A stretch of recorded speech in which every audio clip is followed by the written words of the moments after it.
A former boxer stands shoulder to shoulder with other Polish prisoners, lined up in the heart of Auschwitz, the most notorious concentration camp run by the Nazis. German officers pace methodically down the rows, recording names and former occupations. But those identities are meaningless now. To the regime, these men are no longer people, just numbers. Tadeusz is given the number 77. They've all been branded enemies of the Third Reich, and within 3 months, each one is expected to be erased. The execution plan is systematic. Jews first, then priests, and finally everyone else. There's only one way out, through the chimney of the crematorium. Like so many others, Tadeusz was dragged here by force. He was ripped away from his family, torn from his young son Julik, without even a final goodbye. Now, he lies on the filthy floor of a cold barrack, stunned and hollow, unable to process how his life unraveled so fast. The constant coughing around him makes sleep impossible. Dozens of bodies are crammed together for warmth, but the chill never leaves. At dawn, they're driven out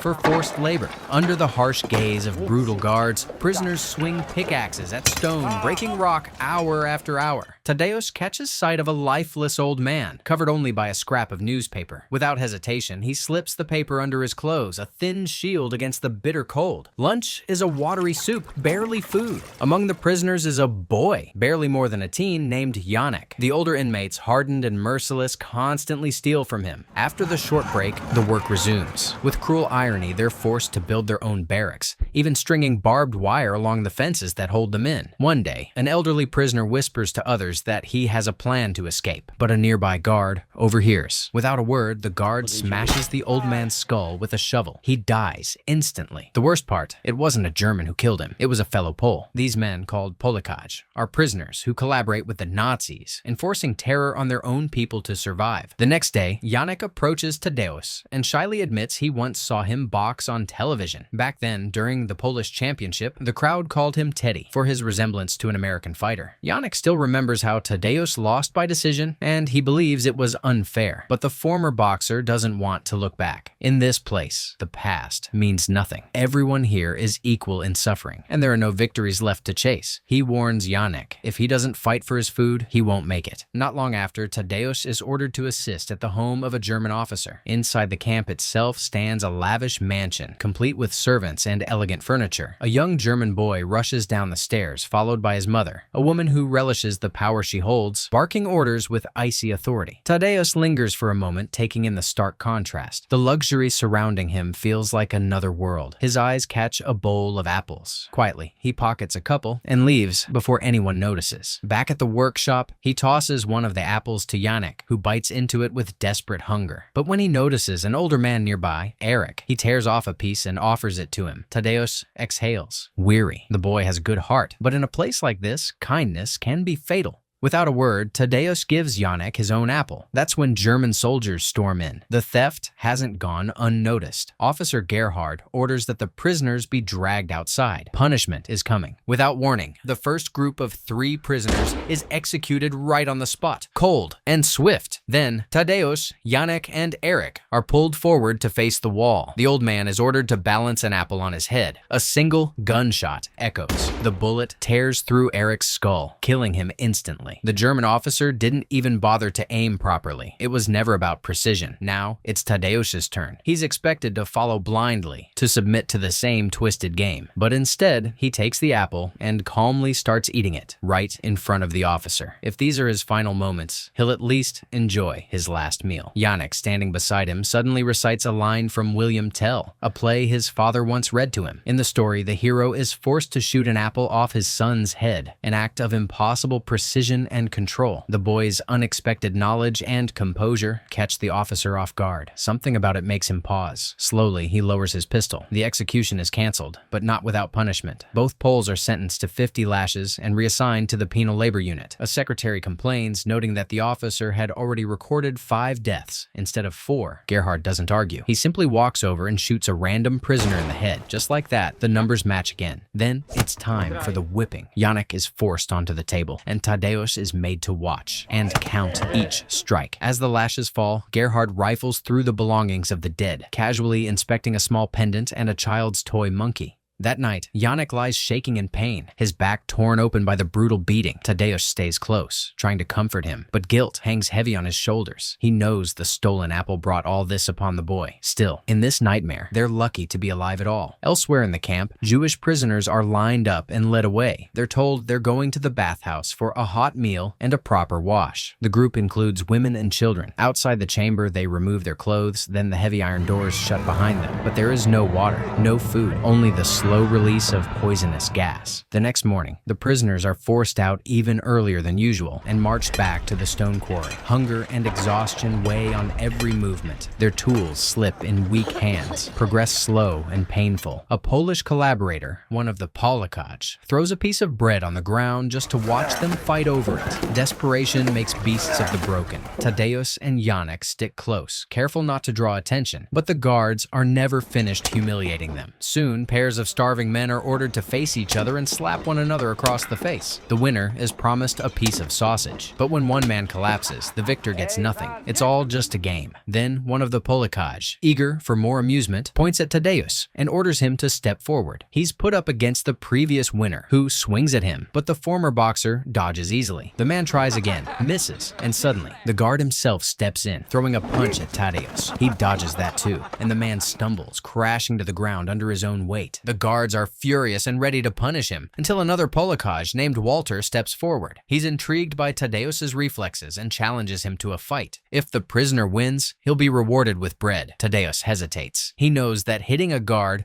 could cost him dearly. But Walter insists, and the moment he does, the former boxer finds himself back in a world he once knew. Only now, the ring isn't made of ropes. It's a bare stone slab beneath the open sky. Tadeusz's opponent launches a series of aggressive strikes, but none of them land. The former boxer still hesitates to fight back, knowing what it could cost him. But when he finally lets a punch fly, it lands squarely on the man's nose. The blow is clean, precise, and it sends the crowd into a frenzy. Yannick can barely contain his excitement, but the mood shifts fast. The guards, outraged, are ready to tear Tadeusz apart. That's when Walter steps in. He tells them to back off and calls for someone to give Tadeusz his promised bread. Then, looking the Pole over, he asks where he trained. It turns out years ago, they crossed paths at a tournament in Hamburg. Tadeusz returns to the barracks with a massive loaf of bread. He doesn't hoard it. He shares it generously with the other prisoners. Word of the fight has already spread thanks to Yannick, and now the boxer is seen as a hero. But the boy himself can't enjoy the food. His cough is getting worse, deep and unrelenting, and Tadeusz knows the sickness is gaining ground fast. If nothing is done, Yannick won't survive much longer. Out of options, Tadeusz finds Walter and pleads for help. Medicine, food, anything. He's ready to do whatever is asked of him in return. Walter agrees and takes him straight to the camp officers. They don't see a desperate man, they see potential. Feed him, one says, and maybe he'll be fit to fight the best. Tadeusz's file confirms his history. Titles, medals, and nicknames like the Gentleman Boxer and the Evasion Master from Warsaw. But the man standing before them now is nothing like a champion. Thin, bruised, and hollow-eyed, he looks more like a beaten stray than a prize fighter. The camp commandant scoffs, calling him a featherless rooster. He doubts Tadeusz could last 5 minutes in the ring, but one of the officers has a different idea. The soldiers are bored, and just days ago, their drunken rampage destroyed half a nearby village. A live boxing match might keep them entertained and out of trouble. The idea sticks. Orders are given to find him a worthy opponent. Soon, Tadeusz steps into a real ring, set up in the camp. A dwarf brought in for the occasion theatrically announces the start of the first round. The crowd of German soldiers erupts in cheers for their man, throwing insults at Tadeusz between each blow. Only one small German boy in the crowd dares to cheer for the Polish fighter. The fight is brutal. Tadeusz is exhausted, his ribs aching,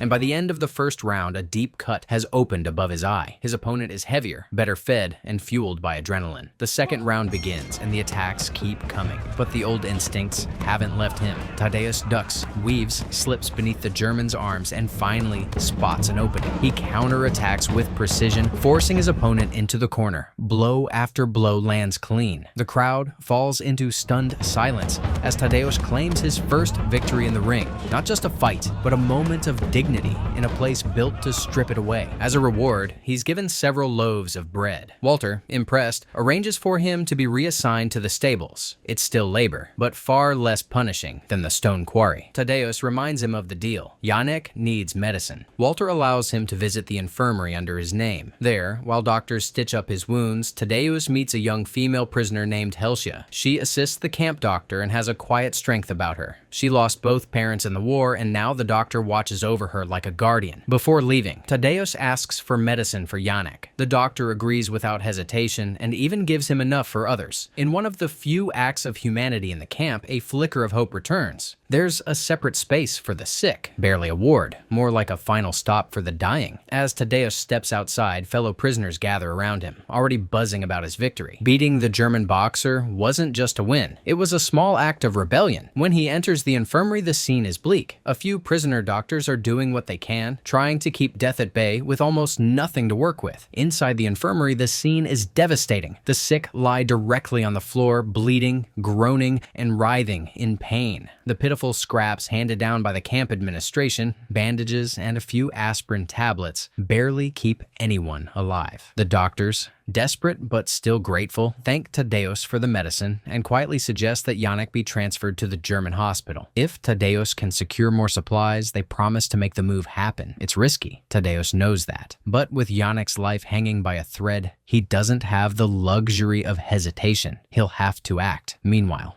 in the warmth of the officer's mansion, Gerhard enjoys dinner with his family. His young son Rudy runs up to him, full of questions. The boy can't understand how a German boxer could lose to a black American fighter. Raised on Nazi propaganda, the idea shakes his worldview. Gerhard shrugs it off. He tells Rudy that the match wasn't fair, and besides, boxing is a sport for commoners. He'd rather his son focus on horseback riding. But Rudy doesn't seem convinced. He's fascinated by boxing and eagerly awaits the next camp match. He even read recently that boxing is like chess, just 100 times faster. Out in the yard, Tadeusz crosses paths with a traitor, one of the Polish collaborators. The man's eyes are sharp and bitter. He sees right through the boxer and isn't fooled by his stoic silence. Back in the barracks, Tadeusz gives Janek the medicine. The boy, still struggling to breathe, clings to his curiosity and keeps asking about boxing. He wants to learn everything he can from a real professional. Tadeusz explains that timing is everything. You have to save your strength for the decisive blow. But Janek knows the fights here aren't fair. There's no guarantee his opponents or the rules will be honest. In response, Tadeusz shares a story from ancient Greece about the birth of the Olympic Games. Every athlete had to swear before Zeus that they would live under the same conditions. They slept on the ground, wrapped in animal skins, and swam in icy water. Everyone had the same shot at victory. That, he says, is what makes a true fight. Respect for yourself and your opponent. As the story ends, Janek finally drifts off to sleep. Over the next week, Tadeusz regains his strength and begins training in the stables. Janek starts to recover too, and even joins Helsia in helping the doctors at the infirmary. Something sparks between the two, something gentle and unexpected amid the horror. But outside their small circle of survival, the rest of the camp only sinks deeper into hell. Prisoners are worked harder, beaten more brutally, and left with nothing. The guards entertain themselves however they can. One day, they force a prisoner who once played the piano to give a concert. His backdrop? A gallows, dressed up with lanterns. In the ring, though, Tadeusz becomes unstoppable. With renewed energy, he racks up victory after victory. And every time he wins, he shares his food and medicine with those clinging to life. He's not just fighting for himself anymore. Still, the gas chambers never stop. They wipe out people faster than Tadeusz can save them. His wins may lift spirits, but death never stops circling the camp. For those still alive, each match becomes a reason to hope. They count on the Polish fighter to strike another blow against their oppressors. One day, the camp commandant himself arrives at the stables to collect his prized horse. Tadeusz notices and quickly hides the food and supplies he's managed to stash away. In a place where kindness is a crime, caution is survival. But even with the food and new duties, the camp commander notices the change. Tadeusz isn't as thin as before. The German steps closer, sizing him up with cold eyes. He makes it clear Tadeusz will keep winning as long as the Germans find it entertaining. But when the mood shifts, he'll be expected to lose on command. Tadeusz absorbs the insult in silence, standing tall but saying nothing. There's no use answering. Resistance here isn't measured in words, it's in survival. The next day, the guards bring in a new opponent from another camp. A massive heavyweight, towering and broad, steps into the ring. He charges after Tadeusz again and again, but the nimble fighter dances out of reach. Every movement is calculated. Tadeusz lets the brute exhaust himself, waiting for that one moment. The drop of the guard, the slow hands, and then he strikes. A single precise hit drops the man to the floor. The Auschwitz prisoners erupt. For a few precious minutes, the camp feels alive. They chant his name, Teddy, Teddy, their champion. With Yannick at his side, Tadeusz hands out bread to the starving once again. Each victory means food for the forgotten, but not everyone celebrates. Gerhard watches from a distance, unsettled by the hope spreading through the barracks. That night, while the others sleep, he paces in silence, consumed by a new thought, how to take that joy away. Then, a sudden noise on the staircase. Gerhard rushes out and finds his son, Rudy, collapsed on the floor, unconscious. Panic floods his face. A doctor is called, but the news is grim. Rudy has typhus. There's no real treatment. The officer is stunned. His son had no contact with the infected prisoners. There's nothing left to do but wait and pray. The next day, Tadeusz sees a cart being wheeled through the camp filled with bodies. Among them lies his most recent opponent, the same man he knocked out just days before. The sight hits him hard, deeper than any punch. It's a cruel reminder that no victory here is ever clean. Later that night, Tadeusz notices Yannick's bed is empty. Slipping past a sleeping guard, he finds the boy standing outside beneath the stars. Yannick is quiet, thoughtful. He speaks softly, remembering his father. He tells Tadeusz something his dad once said, that before we're born, we're all angels, and when we die, we just return. He points to the sky, believing one of those stars is his father watching over him. Tadeusz assures him, if that's true, then his father must be proud of the son he sees below. But the boxer himself is torn. He's tired of the fights. In this place, boxing isn't a sport. It's cruelty disguised as entertainment. He's ready to walk away from the ring. Yannick disagrees. He tells him these matches aren't just about fists and survival. They give the prisoners something to hold on to, hope. And right now, that's more vital than ever. Tadeusz hears him. He feels it every time he breaks bread with the hungry children, every time they look up at him with something like belief in their eyes. Later, Yannick carves a tiny wooden angel and gives it to Helsia. She thanks him with a soft, innocent kiss. A brief moment of light in a world drowning in darkness. Even here, even now, something pure still lives. But for Gerhard, the day brings only grief. His son loses the fight. Rudy's small body is taken away from the grand mansion, leaving a silence that swallows everything. Gerhard stands in tears, watching the hearse carry his child and his wife's broken heart into the distance. Yet, not even this loss changes him. That same night, he assembles another group of prisoners. They're told the same lie, that warm water and a meal are waiting. Ordered to undress, they line up under the pale lights, unaware that once again the gas chamber waits. At that moment, Yannick spots two guards dragging Helsia across the yard. They had caught her sharing stolen food with the prisoners. One of the German soldiers, clearly drunk and unsteady, demands that she take off her clothes, waving a pistol in her face as a threat. But the situation spirals out of control. Seizing a sudden opportunity, Helsia snatches the gun from the soldier's fumbling hand and pulls the trigger without hesitation. The bullet hits its mark, killing the man instantly, but her act of defiance lasts only a moment. Within seconds, the other guards open fire. Helsia is gunned down where she stands, her body falling lifelessly to the ground. Several prisoners nearby, caught in the line of fire, are also shot in the chaos. Even Gerhard, who rushes toward the noise, is struck, though only in the arm. The bullet tears through his flesh but misses anything vital. Yannick, paralyzed with shock, watches the horror unfold. The girl he loved is dead. Still shaking, he runs blindly through the camp until he finds Tadeusz and collapses into his arms, sobbing uncontrollably as he delivers the unbearable news. Tadeusz, horrified but steady, holds the boy close, doing what little he can to comfort him. He tells Yannick that Helsia isn't truly gone, that she will live on for as long as he remembers her, that she'll always be with him, right there in his heart. There's no time to grieve. Tadeusz urges Yannick to return to the infirmary immediately. Meanwhile, Gerhard is already there, getting his wounded arm bandaged. When he sees Yannick, he recognizes him as the quiet boy who once recited German poetry. With a strange calmness, the officer asks Yannick to give him an injection instead of the doctor. Yannick hesitates. He has no idea how to do it properly. Gerhard explains almost mockingly that if the needle hits the wrong vein, it could kill him instantly. As he looks into the boy's face, Gerhard senses the pain and hatred behind his eyes. He begins to speak, trying to justify himself. The mass killing killings, he claims, happen because God allows them to. Even today, he says a bullet could have struck his heart, but it only grazed his arm. That, to him, is proof that it wasn't his time. Janek listens in silence before replying. If God allows cruelty, he says, that doesn't mean he commands men to be cruel. God doesn't force anyone to kill.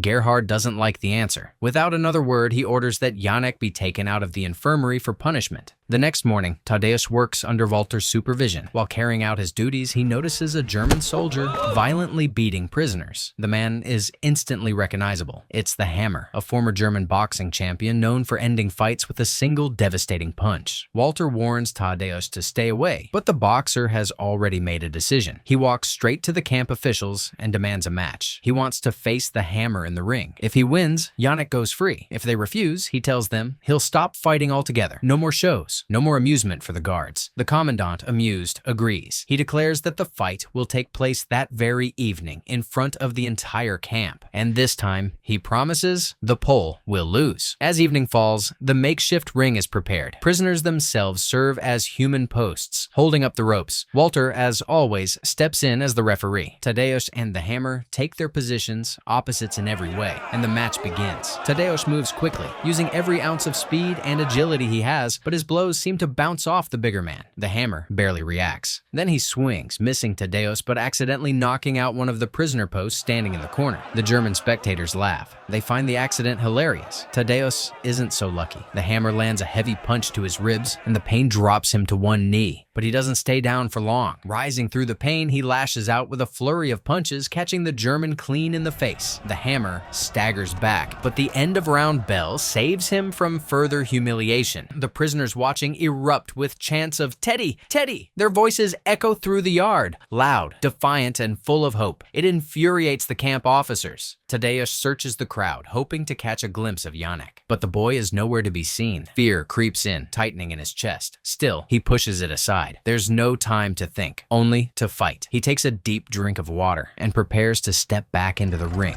But as soon as he rises, something feels wrong. His head spins, his vision blurs, and the ring seems to tilt beneath his feet. He can't focus on his opponent. Something is wrong. It feels like he's been poisoned. In that disoriented state, he walks right into a direct punch to the jaw and crashes to the ground. The German soldiers erupt in cheers, already celebrating the Hammer's victory. But the prisoners know something isn't right, and their protests grow louder. A siren blares through the yard, cutting through the noise, and the guards quickly force all the inmates back into formation. Tadeusz is still down. He tries to rise, but his body won't cooperate. A rain of baton strikes falls on him, brutal, impatient blows meant to get him moving. He doubles over and vomits violently, but oddly enough, the sickness gives him a moment of clarity. Air fills his lungs, painful but steady, and through grit and gasps, he declares himself ready to fight again. But the response he gets is pure cruelty. The guards drag Janek into the yard and throw him to the ground. The boy is bloodied and barely conscious,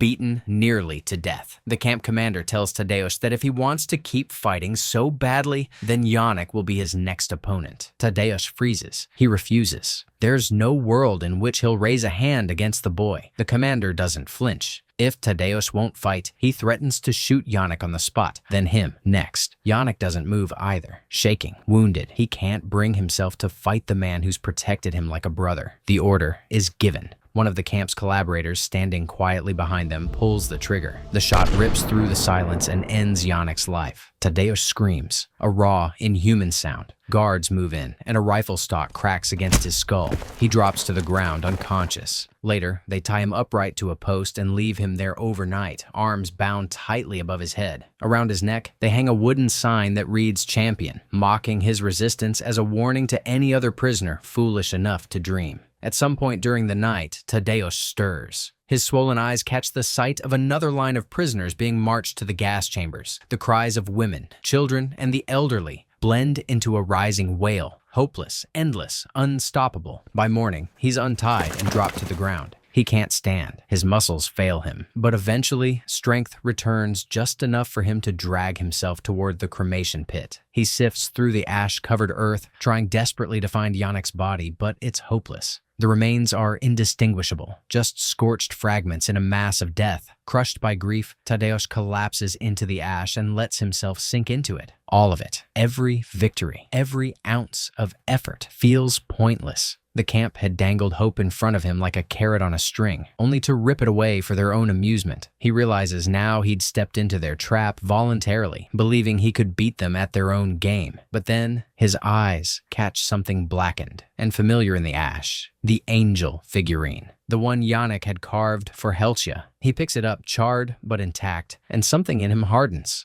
There's still a reason to keep going, even if it's not for victory. It's for memory. For dignity. Meanwhile, the camp officers have moved on. Tadeusz is no longer their main attraction. In the ring, the hammer delivers a quick, merciless knockout to another unlucky prisoner. The crowd of guards cheers. It's all just spectacle again. Bruised, bloody, and barely standing, Tadeusz pushes his way through the crowd and demands a rematch. One of the visiting German officers recognizes him, the Polish fighter whose matches he once officiated before the war. Intrigued, he places a large bet on Teddy. The camp commandant, eager for more blood and entertainment, agrees. Tadeusz steps into the ring, locking eyes with the hammer. No fear, no hesitation. The fight begins. He dodges the first barrage of punches, his old instincts guiding him, but fatigue clings to every movement. Then comes a heavy hook, and this time it lands. Tadeusz hits the floor in a brutal knockdown. The ring explodes with shouting, prisoners and guards alike, everyone caught in the frenzy. At the last possible second, he rises to his feet, staggering, but still alive. His eye is nearly swollen shut, but he waves the hammer forward, daring him to try again. He's not done. Not yet. Teddy has nothing left to lose, and the hammer is exhausted. The Germans' punches still land, but they've lost their power. Even when the blows connect, Tadeusz barely flinches. He just keeps walking forward, spitting blood and grinning like a man who's already beaten death. The crowd watches in disbelief. The hammer, once unstoppable, begins to falter. He's never faced someone who could take this much punishment and keep coming. In frustration, he throws another wild punch. There's a sickening crack. The German's fingers break on impact. The former champion sees his opening. Tadeusz launches a final counterattack. The knockout is clean. A wave of cheers erupts through the crowd. The guards shout. The prisoners roar. Against every odd, prisoner 77 has become the lightweight champion of Auschwitz. One of the visiting officers, still amazed by the fight, asks for Tadeusz to be transferred to his own camp. The commandant agrees. The next day, Gerhard appears at the stables. There's no malice in him now, only fatigue. He tells Tadeusz about a dream he had. He was surrounded by portraits of the people he'd killed, their eyes filled with terror and hate.